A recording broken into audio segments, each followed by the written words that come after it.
মানুষকে ভালো পরিকল্পনা দেয়া, এটা হলো সবচেয়ে ভালো কাজ।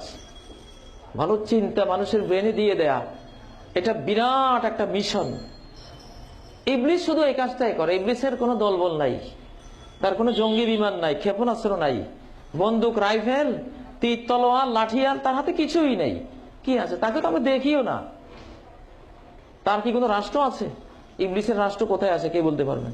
আছে? তার কোনো কিছুই নেই। কিন্তু তারপরেও প্রতি 1000 মানুষের মধ্যে 999 জন তার অনুসারী। যেটা টোটাল হিসাব সহিহ বুখারীর হাসর অধ্যায়ে যে হাদিসটি এসেছে, কিয়ামতের ময়দানে আল্লাহ বলবেন, হে আদম, আখরিজ বাসান্নার, তোমার ছেলে মেয়েদের মধ্যে যারা জাহান্নামী ওদেরকে বের করো। আদম বলবেন, ওমা বাসান্নার, জাহান্নামী কারা? আল্লাহ বলবেন, কতজন জাহান্নামী জানতে চাও? মিন কুল্লি আলফিন তিসান ওয়াতিসঈন ওয়া তিসআমিয়াতিন, প্রতি 1000 ছেলে মেয়ের মধ্যে 999 জন তোমার জাহান্নামী। শয়তান এভাবে বিভ্রান্ত করেছে। তার অস্ত্র কি?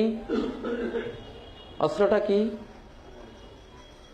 সূরা নাস পড়ুন, আল্লাযী ইউওয়াসওয়িসু ফী সুদুরিন নাস, মানুষের অন্তরে সে শুধু মন্দ পরিকল্পনা দেয়, হুইসপার